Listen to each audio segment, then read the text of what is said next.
Hello, my beautiful keto family. In this video, we're going to go over what ADF fasting is, why you should do it, and 3 ways you can practice it.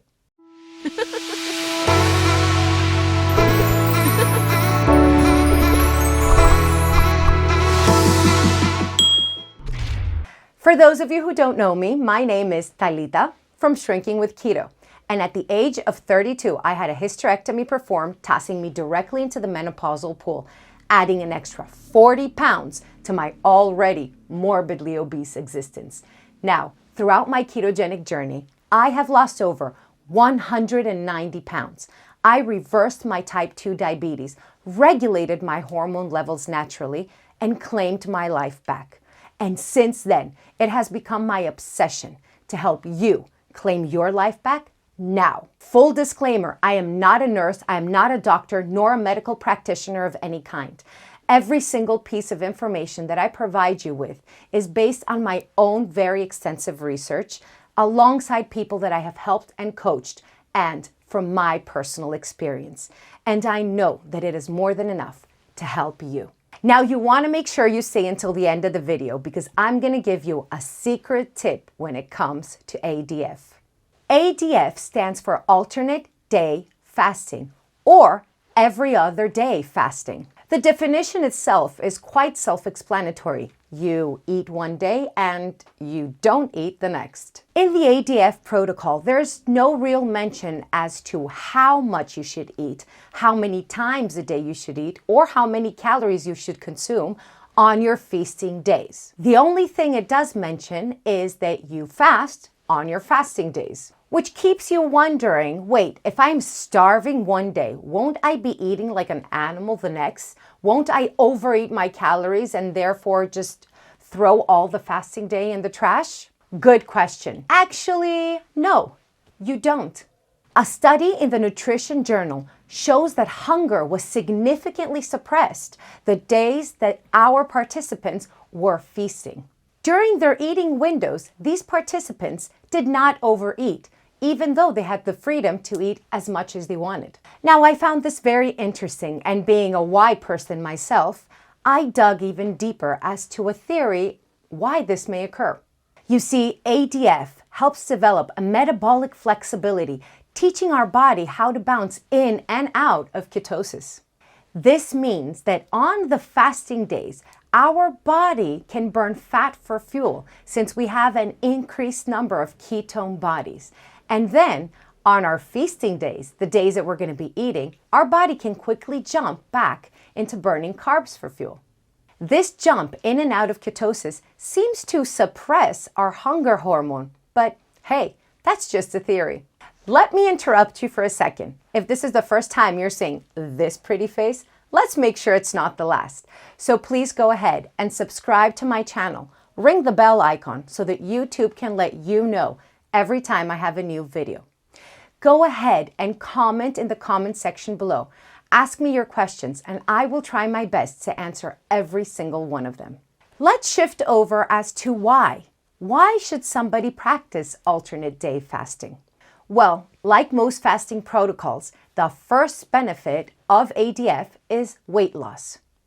By practicing ADF, you are roughly restricting your calories to 35% less in a weekly count. Even though the amount of weight that you might lose on ADF is more or less the same as calorie restriction, when you're practicing ADF, studies show that you are losing the weight from fat mass, whereas with calorie restriction, you're also losing muscle mass.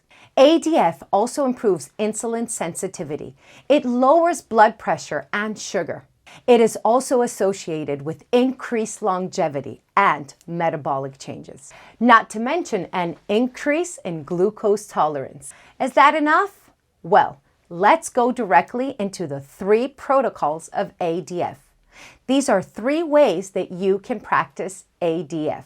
The first one is the actual definition of eating every other day, meaning that you have a 24-hour eating window where you will be consuming your food. And then from your last meal, there will be 24 hours where you are not consuming anything except from unsweetened tea, black coffee, and water. Following that, you're feasting 24 hours. You can eat whenever you want, as much as you want, and whatever you want. Now, if not eating for 24 hours seems too hard, but you desperately want to try ADF, there is a modified version of alternate day fasting, where it allows you to have up to 500 calories if you're female or 600 calories if you're male in the 24-hour fasting window. In practical terms, that would mean that during your fasting days, you would have one meal, let's say lunch, a 500 or 600 calorie meal, and you would be fasting for the rest of the day. Then on your feasting days, you would go back to eating for the 24-hour window. Now, if you're hardcore like me, there is a third protocol for ADF, where you fast for 24 hours, skip breakfast the next day, and have just one meal on your feasting days. A big meal, but one meal, and then start all over again. Essentially, you would be doing what is called an extended fast, where you would be fasting for more or less 36 hours, and then having one meal a day, OMAD, and then fasting for another 36 hours. As with any fasting protocol, alternate day fasting pairs perfectly with a ketogenic diet. Now, a ketogenic diet is a high-fat, moderate protein, low carbohydrate diet. By increasing your fats, you are satiated for much longer, and carbohydrate restriction avoids the insulin spikes that would make you very hungry on your fasting days. If you want to start the ketogenic diet right now, you can go ahead and check my video on how to start keto. And you can also click the link in my description below for the free essential food list of all the ketogenic diet approved foods you can eat.